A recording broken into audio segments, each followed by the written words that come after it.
situation calls for it, and this is how it would be. You don't have to wait for a military command. You don't have to wait for orders of any kind. That's not an option. That's the law. It's inherent in being a fighter pilot. You know that's what you have to do, unless somebody has told you to stand down. Before 1970, we had one form of scrambling aircraft, and it was immediate, bang, bang, bang. Then in the 1970s, we had some hijackings come into our civil airspace, and that wasn't a quick response. What we did in that is we didn't want the hijackers to know that we were there, so we didn't rush the fighters off the ground, and we kind of snuck them up behind the aircraft. So we put a second protocol in, and the reason that the hijacking protocol is slow is because you had to get Pentagon approval before you could release your fighters. Those two type of protocols lasted until June 1st, 2001, 3 months before 9/11. In June of 2001, Rumsfeld and the Pentagon and the military changed the procedures, and instead of having two protocols, one fast, one slow, they went to one protocol, slow. If we had reacted to the in-flight emergency immediately, the fighters would have been up and on the way, and those aircraft would never, ever have reached their targets.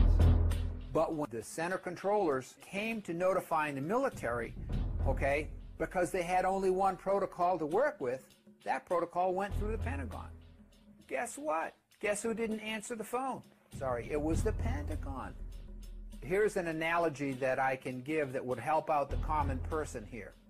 What Rumsfeld did is the fire call comes into the fire station, but before the fire truck gets a chance to leave, it has to call the mayor of the city to get approval for that departure.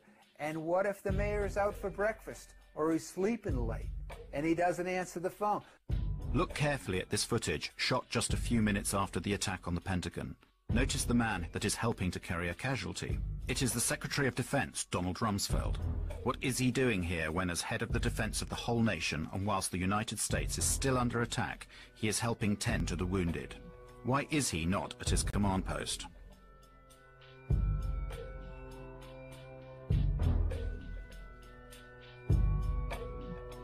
The phone calls went to the Pentagon. It went through the military, and the military was sitting there saying, oh, hey, don't answer, don't answer that phone, whatever it might be.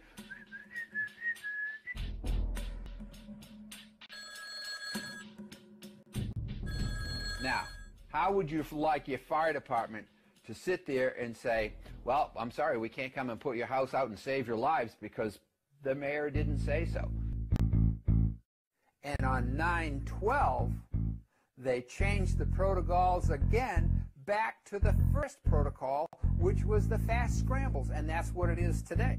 So the way that Rumsfeld's Pentagon managed this whole thing is they switched gears, okay? They switched out of having two, fast and slow, into slow, okay? And then they said, oh, we're bad, 9/12, let's go fast again.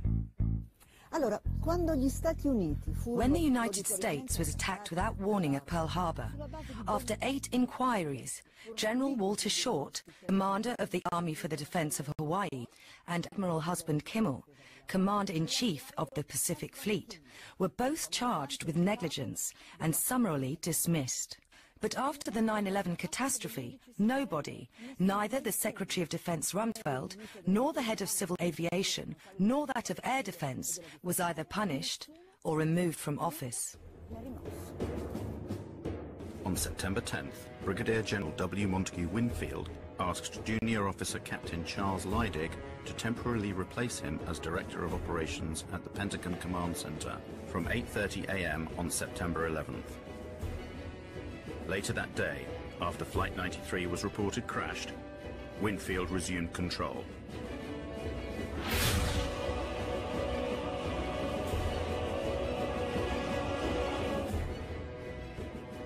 Captain Leidig had only just completed a course qualifying him to run the command center.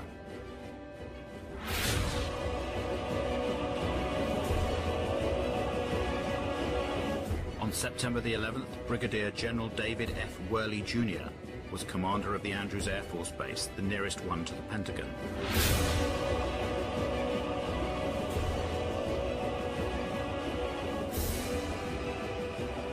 On September the 11th, Richard B. Myers, Vice Chairman of the Joint Chiefs of Staff, in the absence of Chairman Shelton, was the temporary head of all U.S. Armed Forces.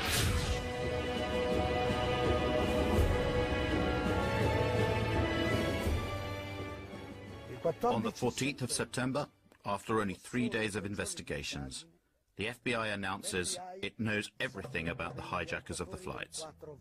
We have, in the last 24 hours, taken the manifests and used those as an evidentiary base, and have talked to many of the families of the victims, and have successfully, I believe, identified many of the hijackers on each of the 4 flights that went down.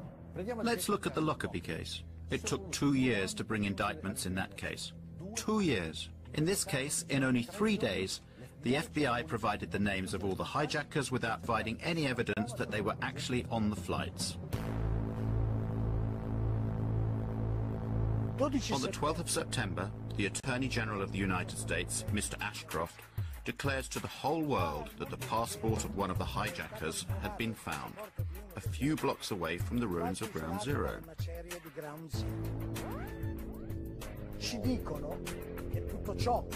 Even though they had said that everything inside the towers had been burnt up or had been reduced to a fine dust. So, the steel was molten, but paper survived?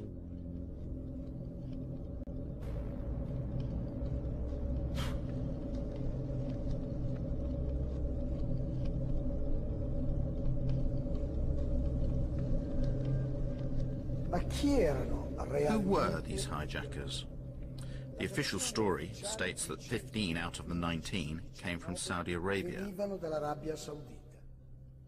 that they were trained in Afghanistan, and that they were Islamic fundamentalists, fanatical Muslims. Al-Qaeda is supposed to be a Salafist network, you know, and Salafism is a very, very Puritan strain of Islam that suggests that we need to follow very closely to the letter the activities of the Prophet Muhammad. So, were these people Islamic fundamentalists? The evidence would suggest no.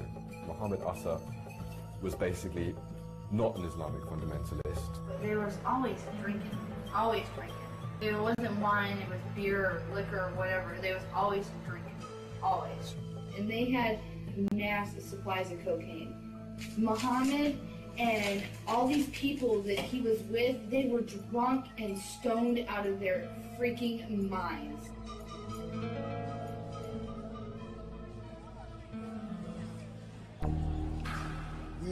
The identikits of the hijackers supplied by the FBI are truly bizarre. Each identikit corresponds to a number of persons. These persons are very different. They have different attitudes and different biographies. They live in different places, sometimes at the same moment. When you speak of Mohammed Atta, what Mohammed Atta? Is it Mohammed Atta who was in Hamburg, Germany, being run by German intelligence? Is it that Mohammed Atta?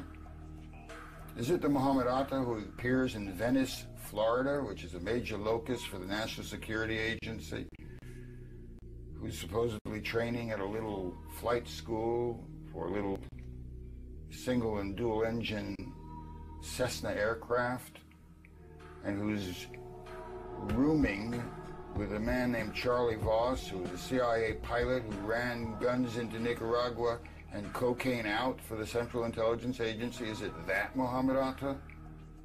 Is it the Mohammed Atta who spoke to his father on the 12th of September, as Newsweek reported, in an interview with his father in Cairo? Is it that Mohammed Atta? Is it the Mohammed Atta who appears in a bar called Shuckham's Bar in Hollywood, Florida, doing lines of cocaine and drunk on Stolichnaya vodka? And who, when asked to pay his bill, says, I work for United States Airlines. You think I can't pay my bill? And then he says, fuck God. This is not the behavior of an Islamic fanatic who is about to commit a suicide martyrdom operation. Prima che l'Atta che risiede ad Amburgo in Germania, secondo According to the official version, before Atta, who lived in Hamburg, Germany, moved to the United States, his American namesake was visiting an office of the Department of Agriculture, where he spoke to an employee to request a loan of $650,000. With this loan, he wanted to rent a small aeroplane and attach a large tank of chemicals to it. Upon the refusal of the woman to give him the loan, he began to threaten her, saying he would cut her throat. Then he told her he was an American Airlines pilot. He threw a bundle of banknotes onto the desk and asked for information about the security systems of the Twin Towers. He even tried to buy a poster of the Pentagon that was on the wall of the office. And then he finally went away. Well now, is this the typical behavior of a member of a secret sleeper cell? Isn't it more like the behavior of someone who is trying to be remembered? This is not the behavior of an Islamic fanatic who is about to commit a suicide martyrdom. Secondo la versione ufficiale, The official version states that Al-Omari and Atta leave Florida heading for Boston. This is according to plan, since that is where the two aeroplanes due to be hijacked will depart.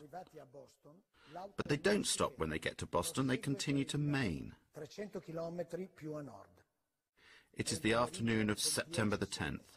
The next day will be the most important day in the two men's lives, a day on which they cannot make any mistakes. But what do? They go on a trip to Portland. They spend the night there and they attract attention to themselves with their noisy revelry. They also pay with credit cards in their names. They do everything they can to leave traces of their presence there. Next morning at 6 a.m, they fly from Maine to Boston. The plane that they are going to hijack takes off only half an hour after their flight lands. This is a very tight time window, potentially putting the whole plan in jeopardy. The circumstances surrounding the departure from Portland to Boston is very important, both in terms of the investigation and in shaping public opinion.